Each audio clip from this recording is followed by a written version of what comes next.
என்னடா சொல்றீங்க? இந்த படத்துல காமிச்சது எல்லாமே ஒரு உண்மையான மனுஷனோட ஸ்டோரியா? கார்த்தியோட நடிப்புல பி.எஸ். மித்ரனோட டைரக்ஷன்ல 2022ல ரிலீஸ் ஆன படம் தான் சர்தார். பி.எஸ். மித்ரன் ஒரு சோஷியல் ரெஸ்பான்சிபிள் ப்ராமிசிங் டைரக்டர். இவருடைய படங்கள் எல்லாமே நல்லாவும் இருக்கும். அட் த சேம் டைம் சமுதாயத்தில் நடக்கக்கூடிய நிறைய தப்புகளை இவருடைய படங்கள்ல எக்ஸ்போஸ் பண்ணுவாரு. பேங்க்ல லோன் வாங்கி தாரேன்னு சொல்லி எப்படி ஸ்கேம் பண்றாங்க அப்படிங்கறதையும், ஒருத்தருடைய கண்டுபிடிப்பை எப்படி ஈஸியா பேட்டன்ட் மாத்துறாங்க அப்படிங்கறத பத்தியும் சூப்பரா சொல்லியிருப்பாரு. சர்தார் படத்துல அப்பா கேரக்டர் ஒரு ஸ்பையா நாட்டுக்காக என்னென்னலாம் பண்றாரு அப்படிங்கறதையும் காமிச்சிருப்பாரு. இந்த பக்கம் பையனுடைய ஸ்டோரியில தண்ணீரை எந்த அளவுக்கு கலப்படம் பண்றாங்க அப்படிங்கறத பத்தியும் பேசியிருப்பாரு. இதுல பி.எஸ். மித்ரன் சர்தார் அப்படிங்கிற கேரக்டருக்கு ரவீந்திர கௌஷிக் அப்படிங்கிற ஒரு உண்மையான ஸ்பையோடைய ஸ்டோரியை தான் இன்ஸ்பிரேஷனா எடுத்து உருவாக்கி இருக்காரு. இந்த ரவீந்திர கௌஷிக் இந்தியால இருந்து முஸ்லிமா கன்வெர்ட் ஆகி பாகிஸ்தான் போயிட்டு அங்க உள்ள ஆர்மில மேஜரா ப்ரமோட் ஆகி அங்கேயே கல்யாணம் பண்ணி அங்கேயே ஒரு ஃபேமிலியா செட்டில் ஆகி கிட்டத்தட்ட 8 வருஷமா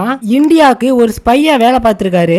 இந்தியன் ஆர்மி கிட்ட ரவீந்திர கௌஷிக் பத்தி கேட்டா அவங்க எல்லாருமே அவரை பிளாக் டைகர் அப்படின்னு சொல்லுவாங்க. சோ இந்த அளவுக்கு ஒரு வேற லெவலான ஸ்டோரியை தான் பி.எஸ். மித்ரன் இன்ஸ்பயரா எடுத்து சர்தார் அப்படிங்கிற கேரக்டரை உருவாக்கி இருக்காரு.